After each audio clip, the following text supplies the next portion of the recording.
And I say that the ultimate goal objective, consciously and or subconsciously, that this system hasn't lasted for 500 years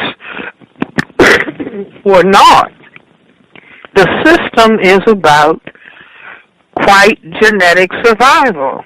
on a planet where the white population is a tiny, very tiny population, fewer than 1/10, and white skin is genetic recessive in terms of skin colorations, meaning that because it is a genetic recessive trait, and black, the genetic ability to produce melanin pigmentation, and that's what black, brown, red, yellow, all skin coloration is related to melanin pigmentation, black people having the greatest genetic potential to produce melanin pigment and therefore the greatest genetic potential to cause white genetic annihilation. This is why the system of racism, white supremacy exists on this planet. And that dynamic necessitates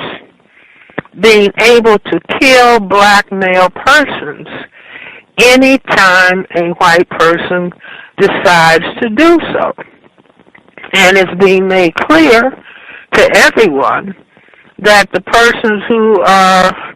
authorized to carry guns, they will shoot black men, and then the courts will exonerate them, meaning they can do it with impunity. And this is fundamental to what the system of racism, white supremacy is all about, which is why black people must now demand that racism, white supremacy be given the same standalone recognition as when somebody makes a charge of antisemitism, that charge stands alone. When somebody makes a charge about discrimination against females, gender discrimination, that charge stands alone. When somebody makes a charge of discrimination against gay, lesbians, and transgender persons, that charge stands alone. The only charge that is rebuffed and denied is the charge of racism, white supremacy. And I say that black people must now stand up and demand that racism, white supremacy be respected, standing alone, not pulling in diversity with every other possible complaint. No, racism, white supremacy, the dynamic that black people have faced at the hands of people who classify themselves as white for the last 500 years. And we must demand that this be recognized and confronted. As a matter of fact,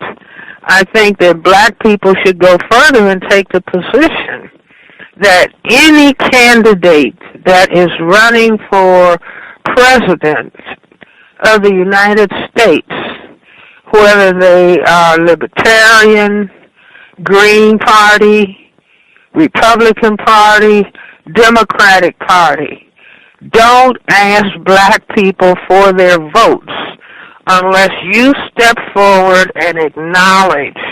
the existence of racism, white supremacy as a total system structure, because black people are watching black men being shot and killed, shot in the back and killed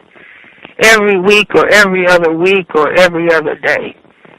So, it would be a complete and total absence